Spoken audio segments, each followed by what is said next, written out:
3장입니다.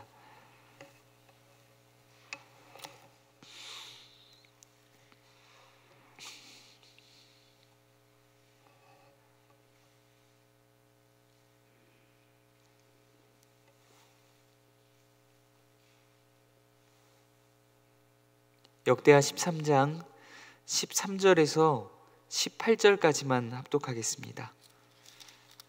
13절에서 18절까지 교독하시고 18절 말씀만 합독하겠습니다. 제가 먼저 읽겠습니다. 여로보암이 유다의 뒤를 둘러 복병하였으므로 그 앞에는 이스라엘 사람들이 있고 그 뒤에는 복병이 있는지라.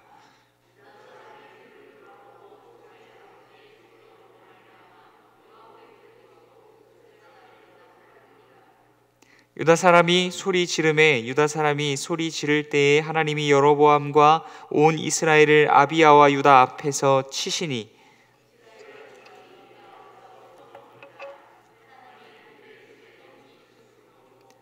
아비야와 그의 백성이 크게 무찌르니 이스라엘이 택한 백성들이 죽임을 당하고 엎드러진 자들이 50만 명이었더라. 합독하겠습니다. 이스라엘 자손이 항복하고 유다 자손이 이겼으니 이는 그들이 그들의 조상들의 하나님 여호와를 의지하였음이라. 아멘. 잠시 기도하겠습니다. 사랑과 은혜가 많으신 하나님 아버지, 참으로 어렵고 힘든 시기 가운데 우리를 지금까지 여기까지 지키시고 인도하신 하나님께 감사와 영광을 올립니다. 하나님, 우리의 삶의 주인이 하나님을 믿음으로 하나님 부르신 자리에서 여호와의 얼굴을 구하며 예배합니다. 하나님, 우리의 예배를 받아주시고 주의 말씀으로 우리를 통치하여 주옵소서. 우리 눈에 보이는 상황들이 때로는 우리를 두렵게 하고 불안하게 하며 걱정과 근심과 염려로 우리를 가득 차게 할지라도 주의 말씀 안에서 다시금 희망과 용기와 믿음을 발견하고 일어나 믿음의 길을 끝까지 걸어가기로 결단하는 우리가 될 수 있도록 주여 도우시고 인도하여 주시옵소서. 이 시간 역대기의 말씀 나눌 때에 하나님, 우리도 성전 중심의 삶, 예배 중심의 삶, 하나님의 말씀에 대한 순종의 삶을 온전히 회복하여 하나님의 나라가 우리의 삶과 우리의 지경 가운데 회복되는 것을 경험할 수 있도록 주여 역사하시고 인도하여 주시옵소서. 함께 하시기 소원합니다. 거룩하신 예수님 이름으로 기도드립니다. 아멘. 오늘 말씀 사면초가의 상황에서라는 주제로 함께 말씀 나누겠습니다. 우리는 때로 인생 가운데 사방이 막힌 듯한 사면초가의 상황을 경험할 때가 있습니다. 아무리 애써 보아도 해결의 기미가 보이지 않고 주위를 아무리 둘러보아도 나에게 도움이 될 사람들이 아무도 없는 그런 상황 말입니다. 여러분도 이런 상황들을 경험해 보신 적 있으실 겁니다. 여러분은 이런 상황 가운데 어떤 마음이 드셨습니까? 그리고 이 사면초가의 상황에서 어떻게 반응하시고 대처하셨습니까? 오늘 본문의 말씀을 통하여서 하나님의 백성들이 사면초가의 상황에 갇히게 될 때에, 놓이게 될 때에 어떻게 대처해야 하는지를 배우는 귀한 시간 되기를 소원합니다. 우리 본문 13절 말씀 우리 합독하도록 하겠습니다. 여로보암이 유다의 뒤를 둘러 복병하였으므로 그 앞에는 이스라엘 사람들이 있고 그 뒤에는 복병이 있는지라. 아멘. 지금 유다는 사방이 막혀 있는 상황입니다. 남유다는 40만 명의 군사를 끌고 나왔습니다. 그리고 그들과 대척하고 있는 북이스라엘은 그의 2배에 달하는 무려 80만의 군사를 끌고 와 있는 상황입니다. 그리고 성경은 북이스라엘의 군사들을 큰 용사라고 이렇게 기록하고 있습니다. 누가 봐도 유다가 불리한 상황이 맞습니다.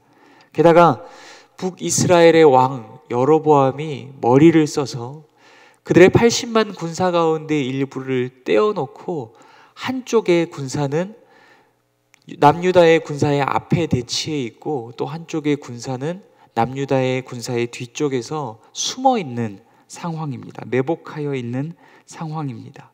그야말로 지금 유다는 2배의 군사에게 앞뒤로 가로막혀 둘러싸여 있는 사면초가의 상황 가운데 놓여 있는 것입니다. 우리가 만약 유다의 상황 가운데 있다면 어떤 마음이 드시겠습니까? 굉장히 두렵지 않겠습니까? 우리는 이제 죽었구나. 낙심과 절망의 마음들이 우리 가운데 찾아오지 않겠습니까? 어떤 사람들은 해보나 마나한 싸움이라고 여겨서 싸움을 포기할지도 모르겠습니다. 전쟁을 포기하고 도망가는 이들이 생길지도 모르겠습니다. 그렇다면 유다는 과연 이런 사면초가의 상황에서 어떻게 대처했을까요? 우리 말씀 14절, 본문 14절 말씀 합독하겠습니다. 유다 사람이 뒤를 돌아보고 자기 앞뒤의 적병으로 말미암아 여호와께 부르짖고 제사장들은 나팔을 부니라. 아멘. 유다는 자신들의 앞뒤를 둘러싸고 있는 군사들과 또한 적병, 또한 매복한 복병들을 보고 두려워 떨며 낙심하거나 절망하지 않습니다. 왜입니까? 여호와 하나님께서 자신들과 함께 하심을 확신하였기 때문입니다. 13장 중반부에 보면 유다의 왕 아비야가 이렇게 외칩니다. 유다는 여호와를 섬기는 자들이요, 여호와께서 택하신 다윗의 자손들이요, 아론의 후손인 적법한 제사장들을 통하여서 날마다 제사를 드리는 자들이요, 여호와의 율법을 지키는 자들이라고 이야기합니다. 그에 반하여서 그들과 대척하고 있는 북이스라엘은 어떠한 자들입니까? 그들은 여호와를 버린 자들이고 여호와의 율법을 버린 자들이며 베델에 금송아지를 만들어서 섬기던 자들입니다. 그들은 더 이상 하나님의 백성처럼 보여지지 않는 자들입니다. 그들은 오히려 하나님이 없는 이방 백성들처럼 살아가고 있는 자들입니다. 지금 북이스라엘과 남유다, 하나님의 백성들이 둘이 대척하고 있지만 마치 지금 이들이 싸우고 있는 모양은 하나님의 백성과 하나님이 없는 자들과의 싸움처럼 보여지고 있다는 것입니다. 이 두 나라가 대척하고 있는 상황은 마치 시편 1편의 의인과 악인의 대조를 보여주고 있는 것 같습니다. 그래서 유다에게는 시편 1편 6절의 교훈이 더욱 확신되고 있을 것입니다. 무릇 의인들의 길은 하나님께서 여호와께서 인정하시나 악인들의 길은 망하리로다. 이제 유다가 자신들의 믿음에 따라서 여호와께 부르짖었습니다. 사방이 막혀 있는 상황 가운데에서 앞에 있는 군사와 큰 용사들과 뒤에 매복해 있는 군사들을 바라보며 낙심하고 절망하지 않고 하늘을 향하여서 하나님께 부르짖었다라고 기록하고 있습니다. 그리고 제사장들은 나팔을 불고 있습니다. 유다는 마치 이스라엘이 가나안의 여리고성을 점령하기 위하여 거룩한 전쟁, 여호와의 전쟁에 임하듯이 전쟁을 임하고 있는 것입니다. 하나님을 의지하여서 하나님의 방법대로 전쟁을 치르고 있는 것입니다. 사랑하는 성도 여러분, 오늘 우리는 어떻습니까? 사방이 막힌 듯한 사면초가의 상황에 임하게 될 때, 주를 아무리 둘러보아도 우리의 도움을 찾을 수가 없을 때 우리는 어떻게 반응하십니까? 이 유다와 같이 하나님께 부르짖습니까? 하나님의 말씀을 의지하여서 하나님의 방법대로 그 싸움을 싸우기 위하여 최선을 다하십니까? 사랑하는 성도 여러분, 싸움의 승패와 성패를 떠나서 하나님께 부르짖지 않는 싸움, 나의 지혜와 능력과 세상의 방법과 술수만을 의지한 싸움은 하나님께서 기뻐하시지 않는 싸움입니다. 하나님의 백성의 승리는 사면초가의 상황에서도 여호와 하나님께 부르짖는 것이야말로 하나님의 백성의 승리인 줄 믿습니다. 하나님의 백성의 승리는 사면초가의 상황에 임에도 불구하고 하나님의 말씀 붙들고 하나님의 말씀대로 순종하는 것, 그것이야말로 하나님의 백성의 승리인 줄 믿습니다. 우리는 때로 눈앞에 놓여진 군사들과 눈앞에 놓여진 고난의 상황들만 바라보며 이것을 해결하고 이것을 나의 힘과 지혜와 능력으로 이겨내는 것이 마치 인생의 승패와 성패를 좌우하는 것처럼 착각하지만, 우리의 인생 앞에 놓여진 문제를 어떻게 해결하고 우리를 대적하는 원수들을 어떻게 이기느냐보다 더 중요한 것은 사방이 가로막혀 있는 이 사면초가의 상황 가운데에서 하나님만을 바라보고 의지하고 부르짖느냐, 그리고 하나님의 말씀 붙들고서 싸움의 성패를 떠나서 어쩌면 우리가 싸움에 지게 된다 할지라도 주의 말씀 붙들고서 말씀에 대한 순종의 길을 끝까지 걸어내느냐, 이 문제가 하나님의 백성다움을 결정하는 자리라는 것입니다.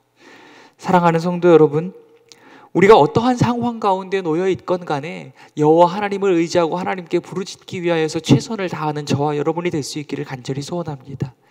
우리의 싸움의 승패와 성패를 떠나서, 우리가 감당하는 모든 일들의 성패를 떠나서 오직 여호와 하나님의 말씀 붙들고 여호와 하나님의 말씀대로 그 말씀에 대한 순종의 싸움에 승리할 수 있는 저와 여러분이 될 수 있기를 간절히 소원합니다. 그것이야말로 하나님의 백성다운 삶인 줄 믿습니다.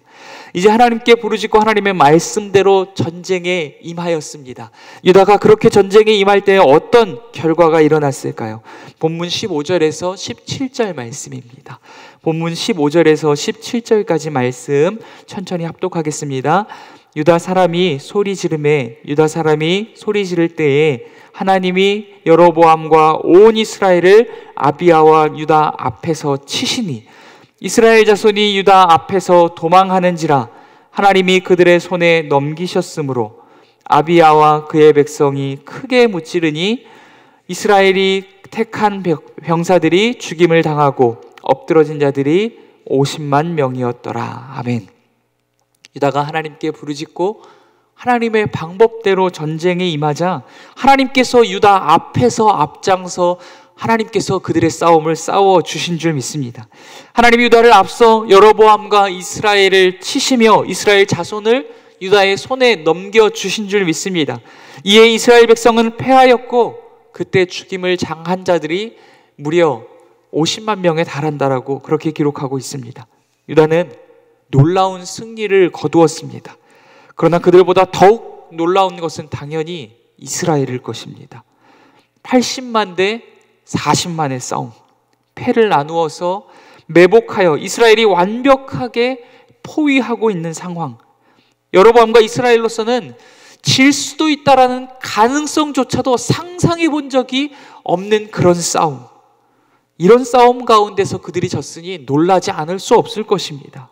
하나님을 버리고 스스로 의지하는 자들은 자신들의 힘과 지혜와 방법과 술수를 의지하여 모든 계획을 철저하게 세우니 또한 그것 가운데에서 자만하기에 실패는 상상할 수조차 없는 것이 분명합니다.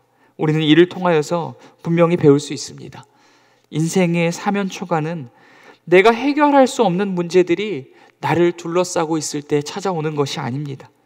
하나님을 의지하지 않는 자들의 인생이야말로 사면초가인 줄 믿습니다. 왜냐하면 좌로가나 우로가나 하나님께서 그 길을 인정하지 않으시기 때문입니다. 그러므로 그들은 다만 실패하고 다만 패배하고 다만 망하는 것만이 그들의 인생의 결말로 결정지어져 있기 때문입니다. 여호와를 버리고 여호와의 말씀을 저버리고 스스로를 의지하여 살아가는 모든 자들 가운데 하나님이 쫓아다니시면서 그 손을 들어 재앙을 내리시겠다 말씀하시니 그들은 도무지 피할 길이 없는 것입니다. 하나님을 의지하지 않는 이스라엘이 안에서는 유다의 백성들에게 공격을 당하고 밖에서는 여호와 하나님께서 그들을 치시니 그야말로 사면초가의 상황을 맞이하고 있는 것처럼 말입니다. 앞선 12장 말씀에서는 르호보암과 유다가 여호와와 그의 율법을 버리자 여호와 하나님께서도 르호보암과 유다를 버리시는 말씀들의 내용이 12장 가운데 기록됩니다. 그리고 13장에서는 이 아비야와 유다가 철저히 여호와께 제사를 드리며 그의 율법을 지키고 여호와 하나님만을 의지하자 여호와께서도 그들과 함께 하시며 그들과 더불어 싸우시고 그들에게 승리를 주시는 말씀을 이 말씀 가운데 기록하고 있습니다. 여러분, 우리가 잘 알고 있다시피 북이스라엘도 남유다도 모두 하나님의 백성이 맞습니다. 그러나 그러한 그들의 민족과 혈통과 역사와 전통보다도 더 중요한 것이 있습니다. 그들이 지금 인생 가운데에서 여호와 하나님의 백성답게 살아가느냐의 문제입니다. 그들이 여호와를 섬기고 여호와의 율법에 순종하는 삶을 살아가느냐, 그들이 어떠한 사면초가의 상황 가운데 임한다 할지라도 여호와 하나님만을 향하여서 부르짖고 여호와 하나님의 말씀 붙들고 그 말씀에 순종하기 위하여서 최선을 다하는 삶을 살아가고 있느냐, 그것이 그들이 하나님의 백성인지 아닌지를 입증하는 자리가 된다라는 것입니다. 아무리 이스라엘과 유다라 할지라도 여호와를 의지하는 자는 여호와께서 승리를 주시나 여호와를 의지하지 않는 자들, 여호와의 율법을 버린 자들, 스스로를 의지하며 살아가는 자들, 스스로의 지혜와 능력과 힘과 스스로가 쌓아놓은 물질의 능력만을 의지하고 살아가는 자들은 그 길의 끝에 패배와 실패와 멸망만이 기다리고 있는 줄 믿습니다. 그들의 인생이야말로 피할 수 없는 사면초가의 상황일 줄 믿습니다. 우리 본문 18절 말씀입니다. 본문 18절 말씀 우리 합독하여 읽겠습니다. 그때에 이스라엘 자손이 항복하고 유다 자손이 이겼으니 이는 그들이 그들의 조상들의 하나님 여호와를 의지하였음이라. 아멘. 지금 이 12장과 13장의 말씀을 통하여서 하나님의 백성들이 때로는 승리하고 때로는 패배하는 이 그림들을 통하여서 결국 우리에게 주고 있는 교훈이 무엇입니까? 여호와 하나님을 의지하라는 것입니다. 사면초가의 상황 가운데에서 여호와 하나님을 부르짖고 의지하라는 것입니다. 여호와 하나님의 말씀 붙들고 순종의 길을 끝까지 걸어내라는 것입니다. 사랑하는 성도 여러분, 사방이 막힌 듯 답답한 사면초가의 상황 가운데 놓여 있습니까? 모든 게 끝난 것처럼 여겨지십니까? 아닙니다. 아직 끝난 것이 아닙니다. 사면초가의 상황에서 우리가 우리의 하나님 여호와를 의지하며 하나님께 부르짖고 하나님의 말씀대로 순종하여 낼 때 하나님께서 만군의 여호와이신 하나님께서 우리를 위하여 또한 우리보다 앞장서서 우리의 싸움을 대신 싸워주실 줄 믿습니다. 인생의 사면초가는 우리가 우리의 하나님 여호와를 의지하지 않을 때 비로소 우리의 인생 가운데 찾아오는 줄 믿습니다.